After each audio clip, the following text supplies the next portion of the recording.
a nice nap. Oh my gosh, is it already halfway through June? I could have sworn it was still May. We have been crazy busy.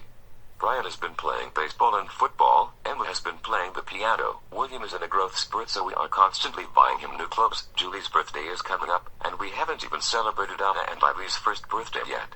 Time really does fly when you're having fun. Anyways, I am now here to answer your questions. Clash RUR 444 asks if I have heard of Star Wars before. I absolutely have. I am personally not into Star Wars myself. However, Julie, Chris, Brian, and Emma love it, and I love Star Wars Land at Disneyland. Jacob the Racing Gamer asks if I enjoy playing racing games you mentioned. I have never even played those games.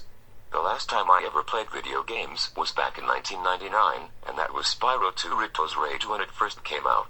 Since my dad died and I became homeless for a while, I was not able to play video games. I still have no time to play it since I am raising my family. Stephen Ianniconi wants to know if I would be willing to remarry. That's a great question. Actually, I will. In fact, Megan, the woman I met at the park 2 months ago, is actually scheduling a date with me, so I could see us getting married. Austin Stizzle is asking what my favorite fast food restaurant is. Aw, Austin, it's great to hear from you again. You're so cute. But this is hard for me to decide. I would say KFC is my favorite, but Popeyes and Raising Cane's are close. I love chicken. I see more questions by Austin Stizzle. Funny you ask about professional sports. I am personally not into professional sports, but Julie and Chris love them. They love the 49ers, the Sharks, the Warriors, and the Giants Taco Bay area sports teams. Now you're talking.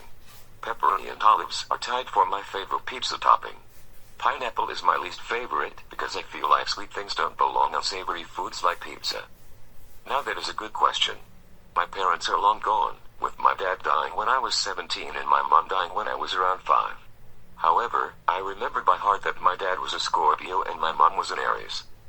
Well, honestly, I don't like Dubai. The modern, bright buildings and the extremely hot weather overstimulates me. Aha! Now you're talking. The obvious answer here is Barney and Friends. However, I also love Sesame Street, Mr. Rogers' Neighborhood, and Reading Rainbow equally. They were childhood. As for sitcoms, Roseanne is my absolute favorite. However, Full House is a close second. Now you're making me happy. I am personally a huge fan of nature, especially when there are mountains and forests. I also love amusement parks and charming small towns. If we are talking geographically, I love Canada, the Midwest, the East Coast, the Pacific Northwest, the Rockies, Alaska, Central and Northern Europe, and New Zealand. I actually tried the Spider-Verse burger the other day and actually loved it. It's a shame Burger King is closing so many stores. Definitely tacos.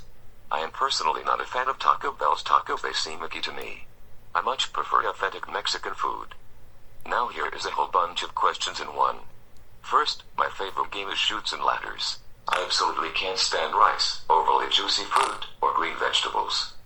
Aw, I would love to have a dog, but Julie and Catherine don't like dogs. I personally love golden retrievers and Labradors the best. After being homeless for many years, I was automatically sent to a group home. However, the group home was very abusive. I even had broken bones from it. Catherine promised to help me get out of the group home by having me move out and marry her in order to live with her. I responded to her commands, not realizing she was actually taking advantage of me. And no, I couldn't celebrate after the divorce since I was busy taking care of Anna and Ivy. There are so many things that trigger me that it isn't even funny. Group homes, homelessness, bullying, parents viewing their children as burdens, older siblings that resent their younger siblings, teachers resenting their students, and bullying all triggered me. However, nothing triggers me more than hearing about experiences associated with autism and developmental delays. Thank you so much for your wonderful questions. If you have any more, you are welcome to ask in the comments. Have a great day.